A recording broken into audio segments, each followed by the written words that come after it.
Bienvenue sur votre chaîne préférée Akhbar al-Blad de Hassan Atlemsan. Qu'est-ce que Shingreha et ses caporaux sont partis faire au Soudan? Les généraux d'Alger cherchent à se brûler les doigts au Soudan du Sud. Après une longue rupture, le Polisario renoue avec le Soudan du Sud avec la planification des généraux d'Alger.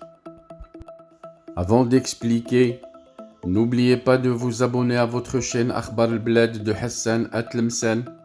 Et si vous êtes déjà abonné, et pour être sûr de recevoir l'information à temps, n'oubliez pas de cliquer sur le bip pour être sûr de recevoir à chaque fois qu'il y a du nouveau sur la chaîne. Ce bip qui vous avise et vous invite à y aller pour être toujours les premiers à être informés, les premiers à consulter les nouvelles vidéos, les premiers à suivre les directs et les premiers à recevoir l'information de la journée. Bonjour. Les généraux d'Alger cherchent à se brûler les doigts au Soudan. Après une longue rupture, le Soudan du Sud renoue avec l'Arasd et tout le monde entier se pose la question: que va Alger chercher au Soudan? Si on sait qu'Alger essaie depuis un certain temps de créer un nouveau chemin de migration vers l'Europe à partir du Soudan et du Darfour. Des informations avaient même circulé que l'armée algérienne essaye d'installer des camps similaires à ceux de Tindouf dans la frontière tuniso-algérienne.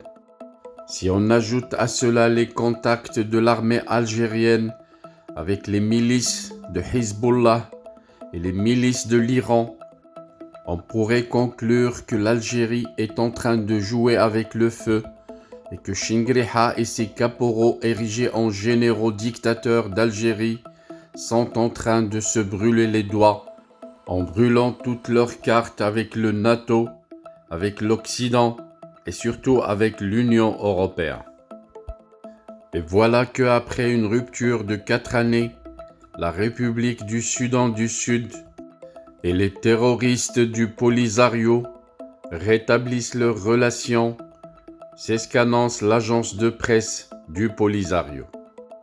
L'acte de reprise a été scellé ce mardi 20 septembre à New York, en marge des travaux de la 77e session de l'Assemblée générale de l'ONU, lors d'une réunion entre les deux parties, marquée par la présence du vice-président de la République du Soudan du Sud, Abdelbaki Akoun.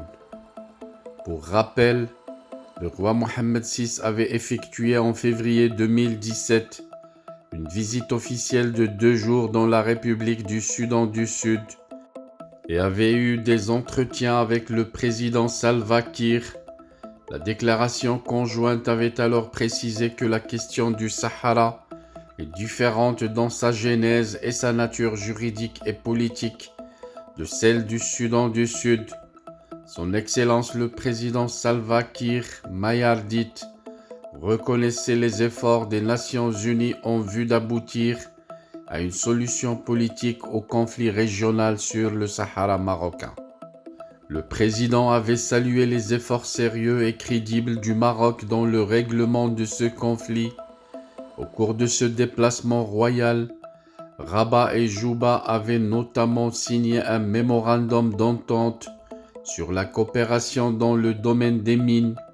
Une année après la visite du souverain, la République du Soudan du Sud annonçait en septembre 2018 avoir retiré sa reconnaissance du Polisario.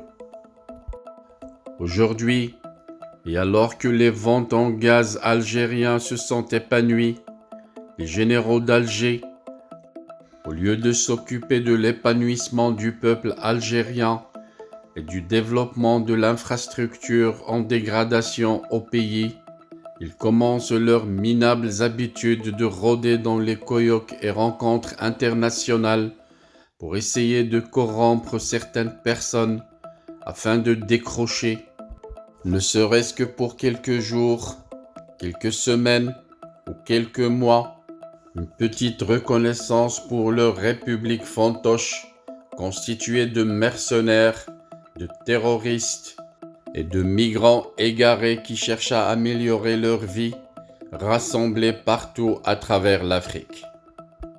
Shengriha et ses caporaux dictateurs sont en train de se brûler cette fois les doigts et prouvent qu'ils n'ont aucune connaissance approfondie de la géopolitique ni de la diplomatie. Leur logiciel des relations internationales est très ancien et leur dernière bassesse et manipulation en Tunisie, au Kenya et cette fois pour le Soudan du Sud les ont dérobés et ont montré au monde entier et à la communauté internationale qu'ils sont les seuls responsables de ce conflit qui a trop duré et qui doit absolument être réglé dans les normes internationales.